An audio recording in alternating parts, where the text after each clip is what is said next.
मुरली अमृत की धारा है धारा, जो देती दुखों से किनारा।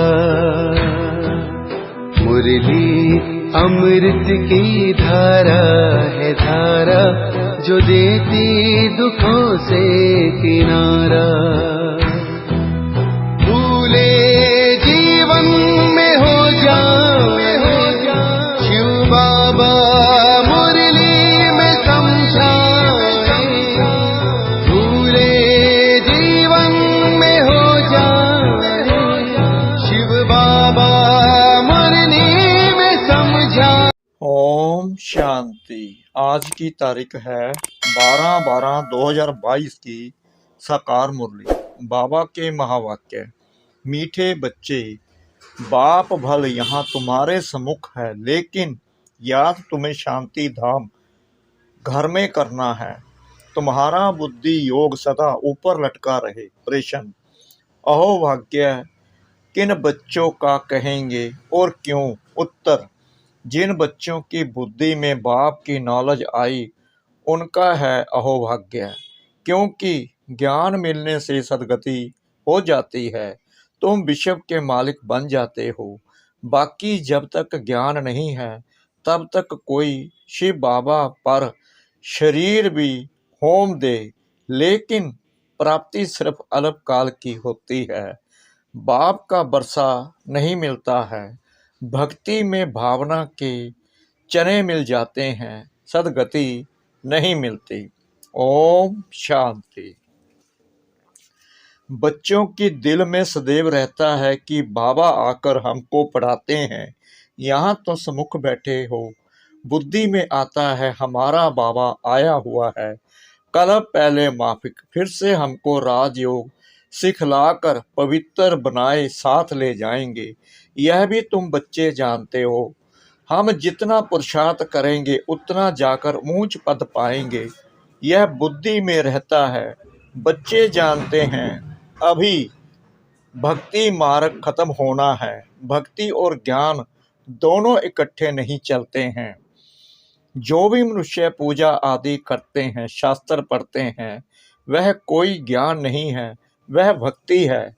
बाप भी कहते हैं मीठे बच्चे, वेद शास्त्र आदि अध्ययन करना, जप तप आदि करना, यह जो कुछ भक्ति आधा कल्प से करते आए हो उसको ज्ञान नहीं कहेंगे। ज्ञान का सागर एक ही बाप है। वह तुमको बिल्कुल सही रास्ता बताते हैं कि बच्चे अब मुझे याद करो तो विक्रम विनाश हो जाएंगे। कोई भी देहधारी को याद नहीं करना है। बुद्धि योग ऊपर में लटका हुआ होना चाहिए। ऐसे नहीं कि बाबा यहाँ है तो बुद्धि भी यहाँ रहे, पर बाबा यहाँ है तो भी तुमको बुद्धि योग वहाँ शांति धाम में लगाना है। ज्ञान है ही 1 सेकंड का, भक्ति तो आधा कल्प चली है और आधा कल्प तुमको बरसा मिलना है। भक्ति और ज्ञान दोनों इकट्ठे हो न सके। दिन और रात अलग अलग हैं। यह है बेहद का दिन और रात, ब्रह्मा का दिन सो बीके का दिन। बच्चे जानते हैं हम देवता बन रहे हैं। सत्यों को कहा जाता है जीवन मुक्ति धाम। यह है जीवन बंद धाम। इस समय सब रावण के बंधन में हैं, शोक वाटिका में हैं। तुमको अब पता पड़ा है शोक वाटिका किसको और अशोक वाटिका किसको कहा जाता है। भक्ति है उतरती कला का मार्ग। बाप कहते हैं अब वापिस मुक्ति धाम चलना है। ऐसे कोई कह नहीं सकते कि मेरे बच्चे अब सबको मुक्ति धाम चलना है, अर्थात जीवन बंध से लिबरेट होना है। फिर पहले कौन सा धर्म जीवन मुक्ति में आना है, यह भी तुम बच्चे जानते हो। खेल सारा भारत पर ही है, बाकी बीच में बाई प्लाट है अपना, उनसे कोई कनेक्शन नहीं है। ज्ञान और भक्ति की बातें मनुष्य नहीं समझ सकते, उनका पाठ ही नहीं है। पाठ है ही तुम भारतवासियों का। सतयुग आदि में देवी देवता ही थे, अब कलयुग में अनेक धर्म हैं। तुम्हारा यह है लीप जन्म। कल्याणकारी जन्म, यह संगम का सुहावना युग है ना। तुम जानते हो लौकिक बाप के भी हम हैं, फिर जीते जी पारलौकिक बाप के बने हैं। लौकिक बाप भी है और पारलौकिक बाप भी हाजिर हजूर है। तुम्हारी आत्मा कहती है बाबा आप परमधाम से आए हो, हमको वापिस ले जाने। बाप बच्चों से ही बात कर सकते हैं। जैसे आत्मा को इन आंखों से देख नहीं सकते हैं, वैसे परमात्मा को भी देख नहीं सकते। हाँ, दिव्य दृष्टि से साक्षात्कार हो सकता है। दिखाते हैं कि विवेकानंद को साक्षात्कार हुआ कि राम कृष्ण की आत्मा निकल मेरे में समा गई, परंतु आत्मा समा तो नहीं सकती। बाकी आत्मा का साक्षात्कार होता है।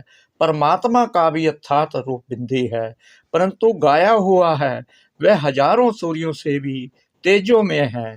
तो परमात्मा अगर वह साक्षात्कार ना कराए तो कोई का विश्वास ना बैठे। बिंदी रूप के साक्षात्कार से कोई समझ ना सके, क्योंकि उनको कोई जानते ही नहीं। यह नई बात बाबा ही बतलाते हैं। परम आत्मा बड़ी चीज तो हो न सके, वह अति सूक्ष्म से सूक्ष्म है, उनसे सूक्ष्म कुछ भी है नहीं। यह भी तुम बच्चों की बुद्धि में है कि आत्मा और परमात्मा जो बिंदी रूप है उनमें सारा पाठ नूंदा हुआ है। आत्मा में 84 जन्मों का अपना अपना पाठ नूंदा हुआ है। कितनी विचित्र बात है, बाप बिगर कोई समझा ना सके। यह बातें तुम विलायत वालों को समझाओ तो वंडर खाएं और तुम्हारे ऊपर कुर्बान जाएं। प्राचीन भारत का ज्ञान और योग तुम ही समझा सकते हो। पहले पहले ये समझाना है कि आत्मा परमात्मा क्या वस्तु है। आत्मा के लिए कहते हैं सटार, परमात्मा के लिए नहीं कहेंगे कि वह सटार है। आत्मा कोई छोटी बड़ी नहीं होती है, वह है ही एक बिंदी जो एक शरीर छोड़ दूसरे में प्रवेश करती है। तुम बच्चे समझते हो ड्रामा में जो कुछ चलता है वह नूंद है, चक्कर फिरता रहता है। यह सब बुद्धि में प्रैक्टिकल आना चाहिए। दुनिया तो इन सब बातों को जानती नहीं है। सबसे तीखी दौड़ी आत्मा की है, एक सेकंड में कहाँ की कहाँ चली जाती है। सेकंड में जीवन मुक्ति मिलती है तो सेकंड में आत्मा भी वहां पहुंचती है। आत्मा कहती है मेरे से तीखा और कुछ ही नहीं, मेरे से छोटा और कोई है नहीं।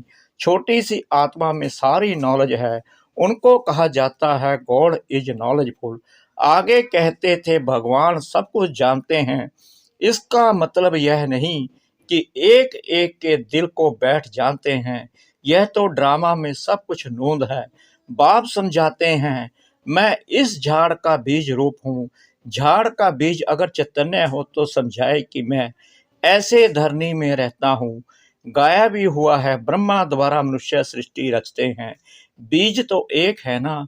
तुम आत्मा यहाँ शरीर धारण कर पाठ बजाती हो, बाप कैसे आकर प्रवेश करते हैं यह तुम बच्चों को अब मालूम पड़ा है। बाप आकर नॉलेज देते हैं, सदैव बैठा नहीं रहता। बाप ने समझाया है जब झाड़ की जड़ जड़ीभूत अवस्था होती है तभी मैं आता हूँ। अभी सहायता के लिए बहुत यज्ञ रचेंगे। यह है रुद्र ज्ञान यज्ञ। कृष्ण ज्ञान हो न सके। श्री कृष्ण तो देवता थे, वह द्वापर में आ न सके। देवता भी क्षत्रिय वैश्य शूद्र बनते हैं। श्री कृष्ण देवता द्वापर में कैसे आ सकता। रावण राज्य में देवताएं पैर नहीं रखते। तुम बच्चे जानते हो आत्मा अविनाशी है। आत्मा में ही संस्कार रहते हैं। शरीर तो खत्म हो जाता है, आत्मा में ही अच्छे व बुरे संस्कार रहते हैं। अब तुम समझते हो जो भी मनुष्य मात्र हैं वह ड्रामा प्लान अनुसार चल रहे हैं। आगे यह नहीं समझते थे कि सृष्टि किस आधार पर चलती है। ईश्वर के आधार पर तो है नहीं। यह तो बना बनाया खेल है जो फिरता रहता है। ऐसे नहीं ईश्वर के आधार पर खड़ा है। जैसे तुम्हारा पाठ है वैसे परमात्मा का भी पाठ है। साक्षात्कार भी मैं कराता हूँ। भक्ति मार्ग में हर एक की मनोकामना अल्प काल के लिए पूरी होती है। दान पुण्य आदि जो कुछ करते हैं उसका अल्पकाल के लिए सुख मिलता है। थोड़ा सा सुख मिला फिर ऐसा कर्म करते हैं जो उनको भोगना पड़ता है। कहते हैं भाभी के भूंगरे यानी चने भी अच्छे हैं। भक्ति मार्ग में मेहनत करते हैं, मिलता क्या है? चने। शिव बाबा पर भल शरीर भी होम देते हैं तो भी मिलते भूंगरे हैं। बरसा तो मिल न सके, काशी कलवट खाने समय विक्रम भल नाश होंगे फिर शुरू हो जाएंगे। तो भावना के भूंगरे हुए ना, ज्ञान मार्ग में तुमको देखो कितना मिलता है। एकदम तुम विश्व के मालिक बन जाते हो। यह कोई की बुद्धि में अगर नॉलेज आ जाए तो अहो भाग्य, ज्ञान से सदगति होती है। इसको नॉलेज कहा जाता है। यह बाप के सिवाय कोई दे न सके। शास्त्र कितने ढेर पढ़ते हैं, बहुत होशियार हो जाते हैं, फिर वह संस्कार ले जाते हैं। अच्छा उनको मिलता क्या है? भूंगरे, और तो कुछ नहीं, नीचे गिरते ही आते हैं। समझो कोई का राजा के घर में जन्म होता है, खुशी मनाते हैं, बल वह राजकुमार है, परंतु तुम कहेंगे उनको चने मिले। कहाँ हमको बाप विश्व का मालिक बनाए, बादशाही देते हैं। कहाँ वह भूंगरे यानी चने। कोई बहुत दान करते हैं, भल जाकर राजा के पास जन्म लिया तो भी तुम्हारी भेंट में भूंगरे हैं। तो अब रजाई पद का पुरुषार्थ करना चाहिए। लेकिन बाप भी बच्चों को देख बहुत खुश होते हैं।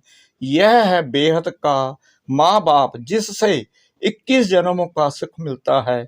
आजकल देखो दुनिया में दुख बढ़ता जा रहा है, अभी दुख धाम की अंत है। पर लौकिक बाप से बच्चों को क्या मिलता है, लौकिक से क्या मिलता है, फर्क कितना है। यहाँ कर्मों अनुसार कोई गरीब बनता है, कोई कैसे बनते हैं। वहाँ गरीब भी सुखी रहते हैं। नाम ही है सुखधाम, यह है दुखधाम। सन्यासी लोग कहते हैं हमने घर बार छोड़ा, पवित्र बने हैं। भारत को पवित्र रखने के लिए गवर्नमेंट भी उनका मान रखती है, परंतु दुख धाम को सुख धाम बनाना यह बाप का काम है। सर्व को शांति धाम सुख धाम ले जाना है, क्योंकि यह तो सारी दुनिया का प्रश्न है। भारत जब श्रेष्ठाचारी था तब देवताएं थे। बाबा निबंध देते हैं, युक्ति से लिखना चाहिए। देवताएं 84 जन्मों का चक्कर लगाकर आए हैं, फिर मनुष्य से देवता बनते हैं। मनुष्य से देवता बाप ही बनाएंगे और कोई की ताकत नहीं। सन्यासियों से भारत को कुछ फायदा है, पवित्र रहते हैं। आगे तो रचना के लिए कहते थे, बेअंत है हम नहीं जानते। अभी तो कह देते हैं हम भगवान हैं। तत्व को याद करने से विक्रम विनाश नहीं होंगे। बाप के महावाक्य हैं, माम एकम याद करो तो तुम्हारे विक्रम विनाश होंगे। पतित पावन मैं हूँ, सारी दुनिया को आकर पावन बनाता हूँ। सारे भंभोर को आग लगनी है, सारी दुनिया अज्ञान निद्रा में सोई हुई है। ड्रामा प्लान अनुसार सारी दुनिया नास्तिक है। बाप कहते हैं मैं आकर सबको आस्तिक बनाता हूँ। अभी जो बिल्कुल तमो प्रधान बने हैं वो अपने को भगवान कह देते हैं। तुम तो इस सृष्टि चक्कर के राज को जानने से चक्रवर्ती राजा बनते हो, महावीर बनते हो। तुमको तो प्रलाब्ध में माल मिलते हैं, उनको क्या मिलता है? चने। तुम माया पर जीत पाते हो। सब दर्शन चक्कर तुम ब्राह्मणों को है। विष्णु के मंदिर को नर से नारायण का मंदिर कहते हैं। विष्णु के मंदिर को नर नारायण का मंदिर कहते हैं। वास्तव में लक्ष्मी नारायण को तो दो भुजाएं चाहिए, परंतु उनको भी 4 भुजाएं दे देते हैं। लक्ष्मी नारायण तो अलग ठहरे ना। अगर वह 4 भुजाओं वाले हों तो उनकी संतान भी 4 भुजा वाली आती। ऐसे तो है नहीं। देखो बाप कितना अच्छी रीति समझाते हैं। अब तुम समझदार मास्टर नॉलेजफुल बन गए हो। पतितों को पावन बनाना है, घर वालों को उठाना है, घर को भी मंदिर बनाना है। बच्चे कहते हैं बाबा फलाने की बुद्धि का ताला खोलो। अब मैं सिर्फ यह काम करने के लिए बैठा हूँ क्या? तुम तो ब्राह्मणियाँ हो, भू भू तुमको करनी है, ब्राह्मणों को सर्विस करनी है, पद भी तुमको पाना है। मैं निष्काम सेवाधारी हूँ, और कोई निष्काम हो नहीं सकता। मैं तुमको स्वर्ग का मालिक बनाता हूँ, मैं नहीं बनता हूँ। मकान भी तुम बच्चों के लिए बनाए हैं, मैं तो पुरानी कुटिया में बैठा हूँ। मेरे लिए पुराना मकान, पुराना शरीर है। शिव बाबा पुराने तन में रहता है तो यह फिर कहा जाएगा निष्काम सेवा एक बाप ही कर सकता है। तुम जानते हो, बाबा ने हम बिशप के मालिक पने का बरसा लेते हैं तो खुशी से झोली भरनी चाहिए। देखो ज्ञान कितना ऊंचा है। भक्ति में तो क्या क्या दान पुण्य जप तप आदि करना पड़ता है। सदगति दाता तो एक बाप है। बाप ने आकर ज्ञान घृत डाला है। सतयुग में सबकी ज्योति जगी रहती है, परंतु वहां पर ज्ञान नहीं रहता है कि हम तमो प्रधान से सतो प्रधान बने। वह है प्रारब्ध। नए सिर चक्कर शुरू होता है। यह अनादि है। सूर्य निकलता है फिर जाता है, वह धरती का फेरा है।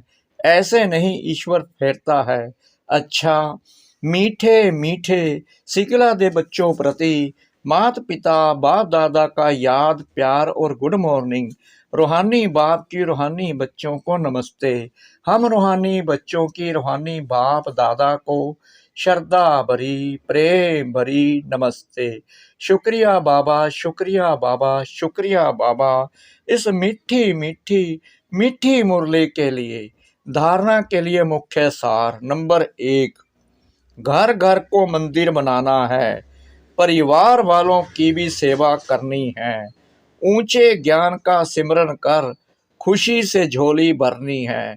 नंबर 2, किसी भी देहधारी को याद नहीं करना है, अपना बुद्धि योग ऊपर लटकाना है। सुहावने संगम युग पर जीते जी पारलौकिक बाप का बनना है। वरदान यथार्थ सेवा द्वारा सेवा का प्रत्यक्ष फल खाने वाले मन बुद्धि से सदा तंदुरुस्त भव। यदि सेवा योग युक्त और यथार्थ है तो सेवा का फल खुशी, अतीन्द्रिय सुख, डबल लाइट की अनुभूति अथवा बाप के कोई ना कोई गुणों की अनुभूति प्रत्यक्ष फल के रूप में जरूर होती है। और जो प्रत्यक्ष फल खाते हैं वह मन बुद्धि से सदा तंदुरुस्त रहते हैं। अगर कमजोर रहते हैं तो समझो ताजा प्रत्यक्ष फल नहीं खाते। प्रत्यक्ष फल सदा हेल्दी बनाता है। इसलिए आपका स्लोगन है एवर हेल्दी, एवर वेल्दी और एवर हैप्पी। स्लोगन अपने हर कर्म द्वारा ब्रह्मा बाप के कर्म को प्रत्यक्ष करने वाले ही कर्म योगी हैं। अपने हर कर्म द्वारा ब्रह्मा बाप के कर्म को प्रत्यक्ष करने वाले ही कर्म योगी हैं। ओम शांति।